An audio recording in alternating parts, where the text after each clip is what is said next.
Hello दोस्तों, एक बार फिर से स्वागत है आपका दृष्टि आईएएस के news on map India programme में। मैं हूं केवल आपके सामने। आज हम बात करने वाले हैं बीते एक सप्ताह में भारत में रही प्रमुख जगहों के बारे में जो चर्चा में थी, और हम उन जगहों के बारे में बात करेंगे मानचित्र पर आधारित प्रश्नों के माध्यम से कि किस प्रकार से आपकी परीक्षा में मानचित्र पर आधारित प्रश्न उन जगहों के माध्यम से आपसे पूछे जा सकते हैं।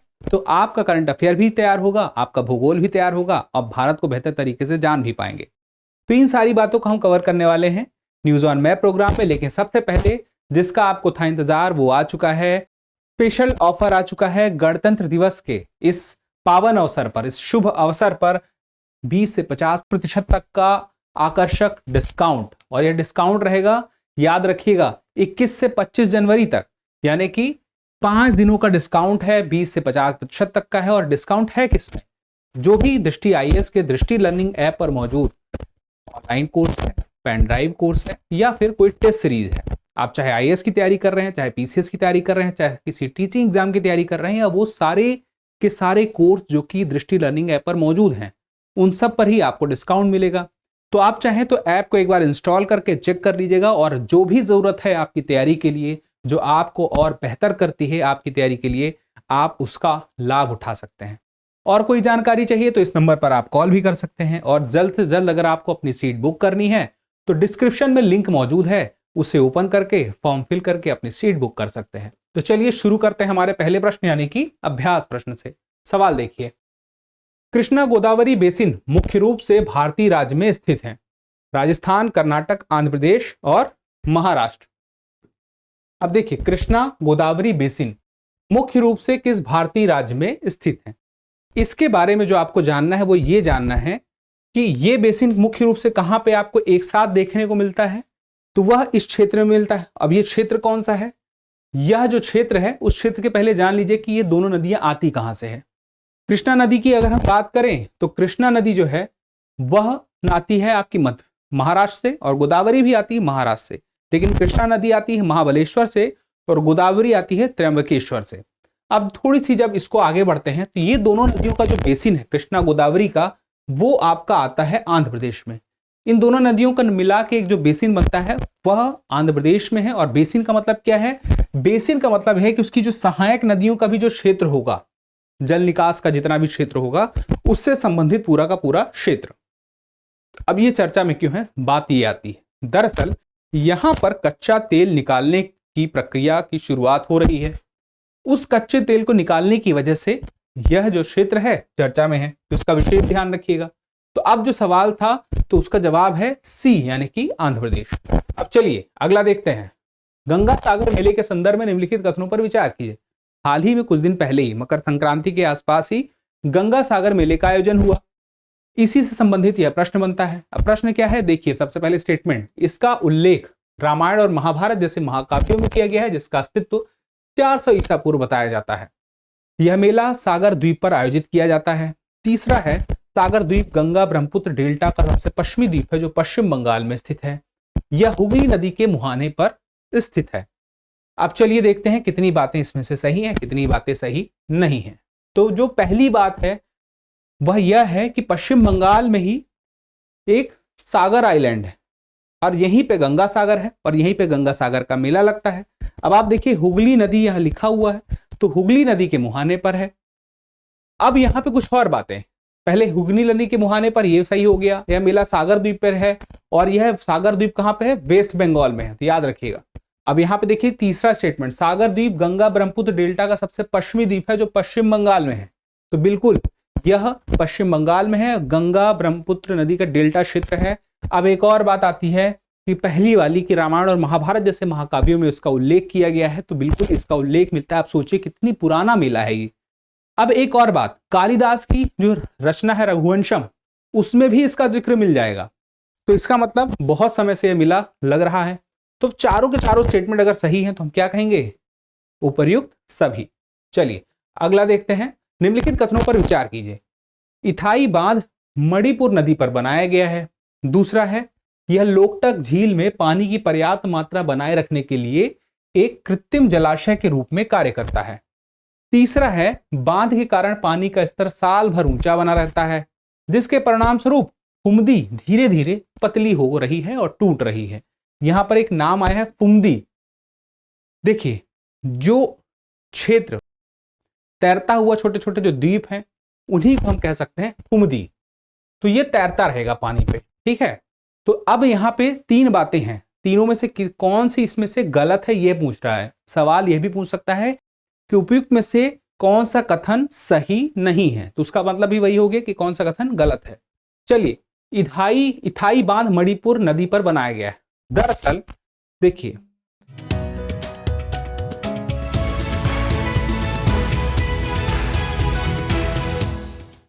अब आप देखिए कि इस क्षेत्र में है इथाई बांध, और यह जो नदी है ऊपर से आ रही है मणिपुर नदी। अब इसको और बेहतर तरीके से देखना है तो ये देख सकते हैं, यह मणिपुर नदी आ रही है और बीच में देखिए तो यहां पर इथाई बांध है और यहां पे लोकटक झील है। तो दरअसल जो लोकटक झील है वहां पर पानी की कमी ना हो जाए, इसके लिए उस पानी की पर्याप्त मात्रा को बनाए रखने के लिए इथाई बांध बनाया गया है, जो कि मणिपुर नदी पर बना है, और इसके माध्यम से लोकटक झील में पानी की आपूर्ति की जाती रहती है जलस्तर बनाए रखने के लिए। अब पानी का जलस्तर साल भर वहां ऊंचा बना भी रहता है बांध की वजह से, लेकिन इसके परिणाम स्वरूप जो फुमदी है, जो छोटे छोटे, फुमदी का मतलब क्या है, जो मुख्य रूप से कि ऐसे क्षेत्र हैं जो मिट्टी, वनस्पति और कार्बनिक पदार्थों के विषम द्रव्यमान से तैर रहे हैं पानी में, द्वीप की तरह बन गए हैं और ये पतले होते जा रहे हैं। तो ये पतले होते जा रहे हैं, आप देख सकते हैं। तो ये क्यों हो रहे हैं पतले? क्योंकि पानी का जल स्तर ऊंचा बना हुआ है इस क्षेत्र में बांध की वजह से। तो इथाई बांध एक बार फिर से चाहे तो देख लीजिए, यहां पे इथाई बैराज है, ये मणिपुर नदी यहां से निकलती हुई दिख रही है, लोकटक झील है, इसी के लिए बना हुआ है। तो अब जितने स्टेटमेंट यहां पे मौजूद, पहला स्टेटमेंट सही है, दूसरा स्टेटमेंट यह लोकटक झील में पानी की पर्याप्त मात्रा बनाए रखने के लिए कृत्रिम जलाशय के रूप में कार्य करता है, बिल्कुल यह भी सही है। तीसरा स्टेटमेंट बांध के कारण पानी का स्तर साल भर ऊंचा बना रहता है, जिसके परिणाम स्वरूप फुमदी धीरे धीरे पतली हो जाती है और टूट रही है, यह भी सही है। अगर तीनों सही है और इसमें से कोई गलत नहीं है तो आप क्या कहेंगे? उपयुक्त में से कोई भी ऐसा नहीं है जो गलत नहीं है, ठीक है। तो यहां पे गलत है यानी कि, तो इस हिसाब से उत्तर हो गया डी, क्योंकि ये तीनों के तीनों सही है तो इसमें से कोई भी गलत नहीं है। अब अगला सवाल देखते हैं।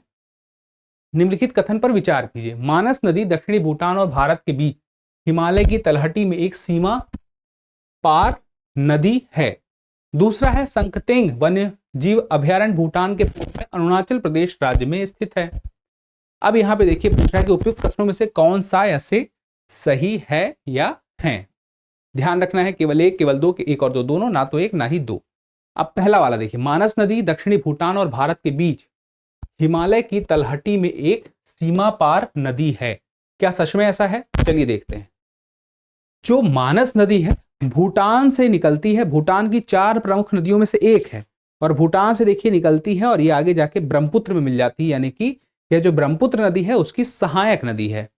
दूसरी बात यह है जो स्टेटमेंट की है, देखिए ये तो सही है पहला वाला कि मानस नदी दक्षिण भूटान और भारत के बीच हिमालय की तलहटी में सीमा पर है। भूटान और भारत के बीच है तो बिल्कुल है, दक्षिणी भूटान में है। तो देखिए यह भूटान का दक्षिण क्षेत्र ही है जहां से यह भारत में इंटर कर रही है, ये बात बिल्कुल सही है। लेकिन आप दूसरे स्टेटमेंट को देखिए, सकतेंग वन्यजीव अभयारण्य भूटान के पूर्व में अरुणाचल प्रदेश राज्य में है। सकतेंग की बात हुई है। अब देखिए सकतेंग वन्यजीव अभयारण्य यहां पे है। अब ये क्षेत्र कौन सा है? ये क्षेत्र है भूटान, पूर्व में है भूटान में, लेकिन भूटान के अंदर पूर्व में है। भूटान के पूर्व में अरुणाचल प्रदेश में नहीं है, यहां पर सीमा बनती है और इस सीमा के अंदर है, यानी कि भूटान में है। तो दूसरा स्टेटमेंट एक तरह से हम कह सकते हैं सीधे सीधे गलत है और पहला स्टेटमेंट सही है।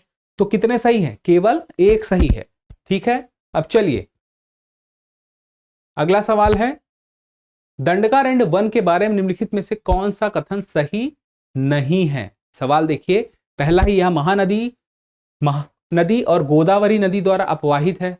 दूसरा है दंडकारण्य भौगोलिक क्षेत्र पश्चिम मध्य भारत में स्थित है। फिर तीसरा है दंडकारण्य वन व्यावसायिक रूप से महत्वपूर्ण साल के नम जंगलों का घर है जो आधी से अधिक वन क्षेत्र में फैला हुआ है। इसके पश्चिम में अबूझमाड़ पहाड़ियां हैं और पूर्व में पूर्वी घाट है। चलिए एक करके देखते हैं कि कौन सा कथन यहाँ पे सही नहीं है, यानी कि 3 में 3 तो सही होंगे, 4 में गलत कौन सा ये भी पहचानना है। तो देखिए पहला यह महानदी और गोदावरी नदी द्वारा अपवाहित है। चलिए देखते हैं। ये देखिए महानदी और ये गोदावरी नदी, दोनों ही हमें यहां पे मिलती हैं। तो इसका मतलब क्या हुआ कि पहला वाला स्टेटमेंट सही है। दूसरा, दंडकारण्य भौगोलिक क्षेत्र पश्चिम मध्य भारत में स्थित है। अब आप खुद सोचिए, क्या ये पश्चिम का क्षेत्र है? ये पूरा क्षेत्र जो है दंडकारण्य का पश्चिम में होता तो इस तरफ होता, यहां कहीं पे होता, लेकिन यहां नहीं है, आगे की तरफ है। तो जो स्टेटमेंट है पश्चिम मध्य भारत, वो पश्चिम मध्य भारत तो बिल्कुल नहीं है। तो इसका मतलब क्या हुआ? दूसरा स्टेटमेंट हमारा गलत है। अब तीसरा देखिए, हमें जवाब यहां मिल चुका है क्योंकि पूछा था कौन सा सही नहीं है, तो ये सही नहीं है, लेकिन हम बाकी तो देख लेते हैं, अभी तो हम अभ्यास कर रहे हैं। यहाँ पे देखिए, दंडकारण्य वन व्यावसायिक रूप से महत्वपूर्ण साल के नम जंगलों का घर है जो आधे से अधिक वन क्षेत्र में फैला हुआ है। अब यहां पर जिस पेड़ की बात की गई है, साल नाम के वृक्ष का पूरा जंगल, तो इस क्षेत्र में यह वाकई में मिलता है और यह व्यावसायिक दृष्टि से बहुत ही महत्वपूर्ण है। तथ्यात्मक जानकारी है जो आपको पता होना चाहिए। अगली बात, इसके पश्चिम में अबूझमाड़ पहाड़ियां और पूर्व में पूर्वी घाट है। क्या सच में ऐसा है? आइए देखते हैं। अबूझमाड़ पहाड़ियां हैं और पूर्वी घाट है, तो यह हमें सही मिलता है। तो कौन सा गलत था? बी वाला। तो जवाब हमारा हमें मिल चुका है। ठीक है, यानी कि बी कथन गलत था लेकिन जवाब सही था, कंफ्यूज नहीं होना है आपको। चलिए अब आगे देखिए, मुंबई ट्रांस हार्बर लिंक के संदर्भ में निम्नलिखित कथनों पर विचार कीजिए। अभी अभी इसका उद्घाटन हुआ, इसका दरअसल नाम बदला गया है। नाम बदलने की बात सामने आई कि इसका नाम था मुंबई ट्रांस हार्बर लिंक, एक बहुत बड़ा ब्रिज है। अब यह जो ब्रिज है, इसका नाम बदला के क्या किया गया? आधिकारिक तौर पर अटल सेतु कर दिया गया और सबसे लंबा पुल है ये। तो भारत का सबसे लंबा पुल अभी जिसका उद्घाटन हुआ है, इसकी लंबाई है 21.8 किलोमीटर। इससे जुड़ा हुआ प्रश्न है, देखते हैं क्या क्या है। इसे आधिकारिक तौर पर अटल सेतु नावा शेवा सी लिंक नाम दिया गया है। दूसरा है, यह अरब सागर में ठाणे क्रीक पर देश का सबसे लंबा पुल है। तीसरा है, इससे पहले असम में तीस्ता नदी पर डॉक्टर भूपेंद्र हजारिका पुल भारत का सबसे लंबा पुल था। अब इसमें आपको बताना है कितने कथन सही हैं। पहला वाला देखिए, आधिकारिक तौर पर अटल सेतु नाम इसको दिया गया है या नहीं दिया गया है। मैंने जैसा कि आपसे बताया कि इसका जो नाम है, भारत के सबसे लंबा जो यह बना है ब्रिज 21.8 किलोमीटर का है। आप ये देख सकते हैं, यह जो है अटल सेतु के नाम से ही है और यह जो है 21.8 किलोमीटर लंबा है, मुंबई में है। अब बात आती है किसकी? इसकी जिस जगह पर है, ठाणे क्रीक पर। देखिए, ठाणे क्रीक पर यह बना हुआ है, यह बात भी सही है। ये ठाणे क्रीक है और ये ऊपर से कहां के लिए? नावा शेवा से शिवरी के लिए कनेक्ट करता है, मुंबई में ही कनेक्ट करता है नावा शेवा से शिवरी। अब हमारे स्टेटमेंट में देखिए, दूसरा वाला सही है, पहला वाला सही है। तीसरा वाला देखिए, इससे पहले असम में तीस्ता नदी पर डॉक्टर भूपेंद्र हजारिका पुल भारत का सबसे लंबा पुल था। डॉक्टर भूपेंद्र हजारिका पुल भारत का सबसे लंबा पुल तो था इसके पहले, लेकिन क्या वह तीस्ता नदी पर था? पूछने वाली बात तो यह है। तो इसका सही जवाब है कि ब्रह्मपुत्र नदी पर था। तो ऊपर के दो कथन तो सही हैं, लेकिन जो तीसरा वाला है वहां पर समस्या आती है। देखिए, यह है ब्रह्मपुत्र नदी। अब देखिए, यहां आगे बढ़ के देखिए, ढोला सादिया ब्रिज आपको दिख रहा है, यही है ढोला सादिया ब्रिज, जिसको हम जानते हैं किस नाम से? डॉक्टर भूपेंद्र हजारिका के नाम से जानते हैं। तो कोई आपको डाउट इसमें नहीं होगा। यह स्टेटमेंट जो है तीसरा वाला गलत हो गया है, पहले दो सही हैं। तो कितने कथन सही हैं? आप बोलेंगे बी, केवल 2 कथन सही। अब चलिए अगला सवाल देखते हैं। पेंच टाइगर रिजर्व के संदर्भ में निम्नलिखित कथनों पर विचार कीजिए। 3 कथन हैं। यह 2 राज्यों मध्य प्रदेश और महाराष्ट्र में फैला है। दूसरा है, इसका नाम इसकी जीवन रेखा पेंच नदी से लिया गया है। तीसरा है, महाराष्ट्र में पेंच टाइगर रिजर्व को भारत के दूसरे डार्क स्काई पार्क के रूप में चिन्हित किया गया है। अब देखिए, पूछ रहा है कितने कथन सही हैं। पहला देखिए, यह 2 राज्यों मध्य प्रदेश और महाराष्ट्र में फैला है। पेंच टाइगर रिजर्व की अगर हम बात करें तो यह जो है, यह मध्य प्रदेश का क्षेत्र है या महाराष्ट्र का क्षेत्र है? आप देखेंगे तो यह दोनों जगह पर ऐसे गोला लगा हुआ जो है, दोनों जगह पर है। लेकिन इसकी उपस्थिति, जैसे पेंच टाइगर रिजर्व की आप वेबसाइट पर जाएंगे तो बताएगा कि यह मध्य प्रदेश में है। लेकिन इसका जो क्षेत्र है, वन क्षेत्र है, दोनों जगह पर फैला हुआ है। लेकिन जो बात कही जाती है, मध्य प्रदेश के नाम से यह जाना जाता है, लेकिन आप यह कह सकते हैं कि फैला तो दोनों जगह पर है। ठीक है, अब इसका नाम इसकी जीवन रेखा पेंच नदी से लिया जाता है।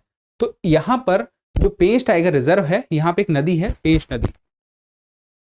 वह पेंच नदी आपको यहां पर मिल जाएगी। यह पेंच रिवर है। तो यह बात भी बिल्कुल सही है, जीवन रेखा के नाम से जाना जाता है। अब तीसरी बात कि महाराष्ट्र में पेंच टाइगर रिजर्व को भारत के दूसरे टाई स्काई पार्क के रूप में चिन्हित किया गया है। तो देखिए दो बातें हैं महाराष्ट्र वाली बात के अलावा कि दूसरे डार्क स्काई पार्क के रूप में नहीं किया गया है। दरअसल खबर यही है कि यह भारत का पहला, खबर ही यही है कि पहला डार्क स्काई पार्क है। डार्क स्काई पार्क का मतलब क्या है पहले ये समझिए। मतलब ये एक ऐसा क्षेत्र है जहां से आसमान साफ दिखेगा। इसका क्या मतलब है कि जो अनावश्यक प्रकाश का प्रदूषण है, या तो हम कहें कि जो अननेचुरल लाइट है, उसका प्रभाव इस क्षेत्र पे आसमान में नहीं होगा। तो उससे खगोल का अध्ययन करने के लिए यह क्षेत्र बहुत उपयुक्त होता है। इसी वजह से यह देश का पहला डार्क स्काई पार्क बना है। ठीक है, आपको इसका जवाब तो मिल चुका है कि यहां पर कितने कथन सही हैं। केवल 2 कथन सही हैं, पहला और दूसरा। अब चलिए देखते हैं अगला सवाल। पंजा नायडू हिमालयन जूलॉजिकल पार्क के संदर्भ में निम्नलिखित कथनों पर विचार कीजिए। यह पश्चिम बंगाल राज्य के दार्जिलिंग में है। दूसरा है दार्जिलिंग के स्पार्क ने 1980 के दशक से 77 हिम तेंदुओं को सफलतापूर्वक प्रजनन के लिए सुर्खियां बटोरी हैं, जो इसे न्यूयॉर्क के ब्रोंक्स चिड़ियाघर के बाद दूसरे स्थान पर रखता है। अब देखिए Padmaja Naidu Himalayan zoological park, यह कहां पर है? पहली बात कही है पश्चिम बंगाल राज्य के दार्जिलिंग में। तो देखिए इस जगह पर है। और पद्मजा नायडू जूलॉजिकल पार्क जो है, यह जो क्षेत्र है, यह वेस्ट बंगाल का वो क्षेत्र है जो देखिए आगे की तरफ यहां तक बढ़ा हुआ है। फिर इसके आगे फिर 7 सिस्टर आगे की तरफ जब जाएंगे तो वो 7 राज्य मिलेंगे, इनको 7 सिस्टर के नाम से जाना जाता है। तो पहला तो आपका सही है। उसके बाद देखिए दार्जिलिंग के इस पार्क ने 1980 के दशक से 77 हिम तेंदुओं के सफलतापूर्वक प्रजनन के लिए सुर्खियां बटोरी हैं। अब देखिए सबसे ज्यादा पहले नंबर पे जिसने किया है हिम तेंदुओं का सफलतापूर्वक प्रजनन, वह है न्यूयॉर्क का ब्रोंक्स चिड़ियाघर। यहां पे कितने 80 हिम तेंदुओं का सफल प्रजनन हुआ था। भारत में हुआ है 77। और भारत में कहां पे हुआ? पश्चिम बंगाल में। पश्चिम बंगाल में कहां? दार्जिलिंग में। दार्जिलिंग में कहां? पंजा नायडू हिमालयन जूलॉजिकल पार्क में। तो यहां पे पहला स्टेटमेंट सही है, दूसरा स्टेटमेंट भी सही है। तो हम कहेंगे दोनों के दोनों अगर सही है और पूछ रहा है कौन सा सही नहीं है, तो देखिए गलत कौन सा है पूछ रहा है ये, तो गलत तो इन दोनों में से कोई भी नहीं है। ना तो एक गलत है ना तो 2 गलत है। तो आप क्या कहेंगे? डी, ना तो 1 ना तो 2। ठीक है, यहां पे गलती नहीं होनी चाहिए। अब देखिए अगला सवाल। ये देखिए पंजा नायडू हिमालयन जूलॉजिकल पार्क। अब पंजा नायडू जो हिमालयन जूलॉजिकल पार्क है, उसमें जो पंजा नायडू है, यह भूतपूर्व राज्यपाल भी रह चुकी हैं। कहां की रही होंगी? गेस करिए। बिल्कुल, जिस राज्य की बात हो रही उसी राज्य की, पश्चिम बंगाल की भूतपूर्व राज्यपाल रह चुकी हैं। अगला सवाल है हाल ही में आयोजित 5वीं जल पक्षी जनगणना में निम्नलिखित में से किस पार्क को देश में जल पक्षियों के शीर्ष 5 आवासों में नामित किया गया है? काजीरंगा राष्ट्रीय उद्यान, कॉर्बेट नेशनल पार्क, फिर है पेंच राष्ट्रीय उद्यान और कान्हा राष्ट्रीय उद्यान। अब आप देखिए यहाँ पे 4 ऑप्शन जो दिए हैं उसमें सवाल क्या पूछ रहा है? हाल ही में आयोजित 5वीं जल पक्षी जनगणना, कौन सी जनगणना है? 5वीं है, पहली बात। दूसरी बात देखिए किस पार्क को देश में जल पक्षियों के शीर्ष 5 आवासों में नामित किया गया? तो शीर्ष 5 आवासों में नामित किया गया देश के अंदर।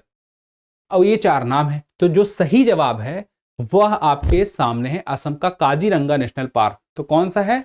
असम का है। और यहाँ पे कितनी बढ़ोतरी हुई है? वाटर बर्ड की 27% बढ़ोतरी हुई है। गणना करने के बाद यह स्थिति आई है। अब आपको काजीरंगा के बारे में तो बहुत सारी चीजें पता ही हैं। सबसे बड़ी बात यह है एक सींग वाला जो गैंडा यहाँ पर मिलता है भारतीय, महत्वपूर्ण है, वह महत्वपूर्ण हो जाता है। ये बातें आपको पता है। काजीरंगा राष्ट्रीय उद्यान असम में है, ये भी पता है। अब यहाँ पर जो बात आई है 5वीं जल पक्षी जो जनगणना हुई उसमें नामित किया गया शीर्ष 5 में भारत में 27% वाटर बर्ड यहाँ पे इंक्रीज देखने को मिलते हैं। चलिए अब हमारा सेशन यहीं पर समाप्त होता है, लेकिन अभ्यास प्रश्न अभी बचा हुआ है। और उसके पहले एक छोटी सी सूचना कि स्पेशल ऑफर आ चुका है गणतंत्र दिवस के शुभ अवसर पर। आप सभी के लिए सभी ऑनलाइन पेन ड्राइव और टेस्ट सीरीज कोर्सेज पर 20 से 50% तक की आकर्षक छूट। और जैसा कि मैंने आपसे बताया था कि वो सारे कोर्स आपको कहां मिलेंगे? दृष्टि लर्निंग ऐप पर, जो दृष्टि IAS की है, प्ले स्टोर में मिल जाएंगे और आईफोन में भी आपको ये मिल जाएंगे। आप उसको इंस्टॉल कर लीजिएगा। अब बात आती है आपको जल्दी से जल्दी अगर अपनी सीट बुक करनी है तो डिस्क्रिप्शन में जाइए, लिंक मौजूद है, वहां ओपन करके सीट बुक कर लीजिए। फिलहाल के लिए चलिए देखते हैं अभ्यास प्रश्न। देखिए अभ्यास प्रश्न है, पक्की टाइगर रिजर्व पीटीआर के संदर्भ में निम्नलिखित कथनों पर विचार कीजिए। यह अरुणाचल प्रदेश राज्य में स्थित है। दूसरा है, हॉर्नबिल पक्षियों की 4 प्रजातियां ब्रेथर्ड, ग्रेट इंडियन, ओरिएंटल पाइट और लुप्तप्राय रूफस नेक इस टाइगर रिजर्व में पाई जाती हैं। और तीसरा है, पक्के पागा हॉर्नबिल फेस्टिवल अरुणाचल प्रदेश का राज्य त्योहार है। आपको क्या बताना है, उपयुक्त में से कितने कथन सही है या हैं? केवल एक, केवल दो, उपयुक्त सभी या उपरोक्त में से कोई नहीं। तो यही था आखिरी और अभ्यास प्रश्न। उम्मीद है कि आप इसका जवाब देंगे। आप जवाब देते हैं तो हमें बेहतर करने की और प्रेरणा मिलती है। जल्दी मिलते हैं अगले एपिसोड में। तब तक के लिए स्वस्थ रहें, मस्त रहें, पढ़ते रहें और चैनल सब्सक्राइब करना ना भूलें। धन्यवाद। डियर व्यूअर्स, अपने एग्जाम की तैयारी को और बेहतर करने के लिए हमारे चैनल को लाइक, शेयर और सब्सक्राइब करना न भूलें।